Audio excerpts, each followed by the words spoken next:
Rena had always thought herself a careful mother. She made sure Anya ate vegetables, drank enough water, and didn't watch too much television. When Anya turned 6 and it was time to start school, Rena spent weeks researching. She asked neighbors, scrolled through reviews, and visited classrooms. The school she chose was a clean, reputable institution with polished floors, smiling staff, and colorful bulletin boards. It promised academic excellence and a strong moral foundation. It felt right, safe. Anya, her only child, was full of life. She had big brown eyes, an even bigger imagination, and a constant stream of questions that never ran dry. She loved stories, clouds, stickers, and her bright blue umbrella that she carried every rainy morning like a little shield. Each day, Rena packed her lunch with handwritten notes, braided her hair just the way she liked, and waved goodbye at the school gate. "Be good. Be brave. Be kind," she'd say. Anya would smile and nod, but one day in mid-July, something changed. Anya came home with her head down. No cheerful chatter, no excited retelling of the day. Just a quiet, "I'm tired, Mama." Rena thought nothing of it. Everyone had bad days. But then it happened again. And again. By the end of the week, Anya stopped humming while brushing her teeth. She no longer drew suns and rainbows in her sketchbook. Instead, she filled it with dark scribbles and people without faces. One night, Rena found her sitting in the bathroom, fully dressed, knees to her chest. Her eyes were red. "Sweetheart," she whispered, kneeling beside her. "What's going on?" Anya hesitated. Then she clutched her blue umbrella and finally spoke. "There's a boy in school.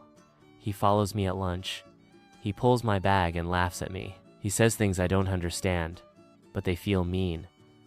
Rena felt her stomach twist. "Did you tell your teacher?" "I tried," Anya whispered. "But she said I should stop tattling.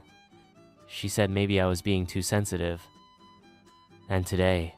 Rena asked, heart pounding. "He threw my water bottle across the field," Anya said. "And when I cried, the teacher told me to stop making a scene. She made me stand outside the classroom." Rena sat frozen. Her carefully chosen, brightly colored school, the institution she had trusted. It had become a place where her child felt unsafe, unheard, and unseen. That night, Rena didn't sleep. She thought of how easily she'd been comforted by brochures and banners, how she had confused appearance for protection, how many times Anya had hesitated before answering, and how many of those hesitations she had missed. The next morning, Rena didn't send Anya to school. Instead, they went for a walk in the park. They sat under the trees and talked. Really talked. That afternoon, Rena went to the school. She demanded a meeting with the principal, the teacher, and the counselor. She asked questions sharp, clear, relentless. What are your bullying protocols? How are complaints handled? How do you monitor recess? What happens to teachers who dismiss emotional concerns? She wasn't angry. She was determined. She was a mother. Rena realized that being careful as a parent isn't just about choosing the best school. It's about staying involved after the decision is made. It's about checking in daily, listening between the lines, and recognizing changes in your child's behavior.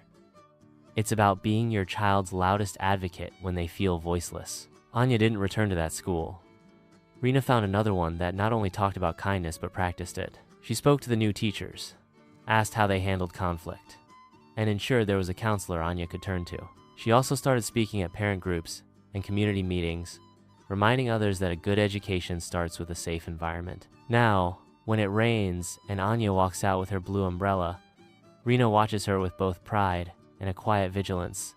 She still says the same words: be good, be brave, be kind. But she adds something new.